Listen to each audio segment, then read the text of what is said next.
بسم اللہ الرحمن الرحیم۔ السلام علیکم۔ آج میں آپ کو سورۃ تکاثر کے تناظر میں بتاؤں گی کہ ہماری کون سی چیزیں جو ہیں ہمارے نقصان کا باعث بنتی ہیں، اور ہم جب قیامت میں اللہ تعالیٰ کے سامنے حاضر ہوں گے تو ہم سے کن باتوں کا سوال کیا جائے گا اور کیا پوچھ گچھ کی جائے گی۔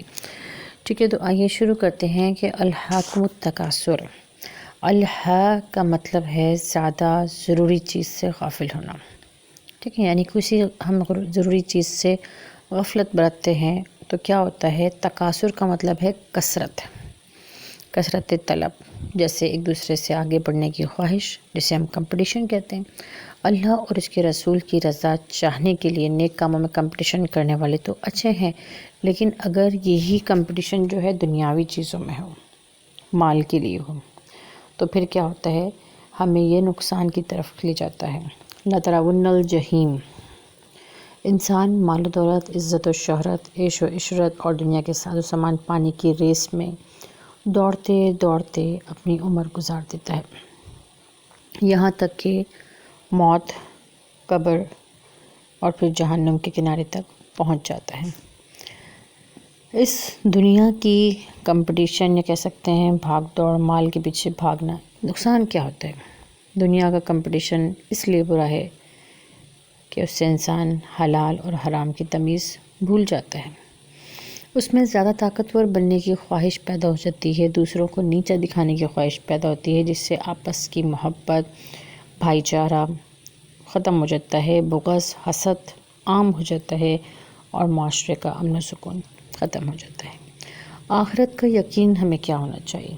اگر انسان اس دنیا کو عارضی ٹھکانہ سمجھے اور آخرت کو ہمیشہ رہنے والی جگہ سمجھے، تو پھر وہ کیا کرتا ہے، پھر وہ نیک عمل کرنے لگ جاتا ہے، اور ایسے نیک عمل کرنے لگ جاتا ہے جو اسے جنت کی طرف لے جائے گے۔ نبی کریم صلی اللہ علیہ وآلہ وسلم سورۃ تکاثر کی تلاوت فرما رہے تھے۔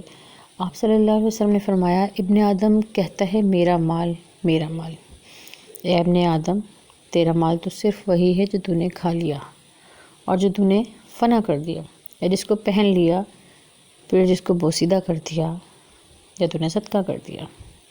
نبی کریم صلی اللہ علیہ وسلم نے فرمایا کہ اگر ابن آدم کے پاس سونے کی ایک وادی ہو تو وہ چاہے گا کہ اس کے پاس 2 وادیاں ہوں، اور اس کا پیٹ تو قبر کی مٹی ہی بھرے گی۔ یعنی قرآن میں ہی انسان کو لالچی کہا گیا ہے، جلد باز کہا گیا ہے، ناشکرا کہا گیا ہے۔ اس کے بعد جب ہم قیامت میں اللہ تعالیٰ کے سامنے حاضر ہوں گے تو ہم سے کیا پوچھا جائے گا؟ ہم سے ان تمام نعمتوں کا حساب لیا جائے گا جو ہمیں اللہ تعالیٰ نے دی ہیں، جس کے لیے ہم کوشش کر رہے ہوتے ہیں، شہرت، عزت، دولت۔ اس کے لیے جب ہم کوشش کرتے ہیں تو ہمیں قیامت میں اس کا حساب بھی دینا ہے۔ ہم سے پوچھا جائے گا، حدیث شریف میں آتا ہے کہ قیامت دن انسان سے 5 چیزوں کے بارے میں سوال ہوگا۔ نمبر 1، اپنی ساری زندگی میں کیا کام کیا، کہاں وقت گزارا۔ نمبر 2، جوانی کیسے گزاری۔ نمبر 3، مال کہاں سے حاصل کیا۔ نمبر 4، مال کہاں خرچ کیا۔ نمبر 5، اپنے علم پر کتنا عمل کیا۔ تو یہ 5 سوالات کے اگر ہم جوابات ابھی ہم اپنے آپ سے پوچھیں تو کیا ہم اس کا جواب دے سکیں گے؟ تو سوچیں ہم قیامت میں اس کے بارے میں کیا جواب دیں گے۔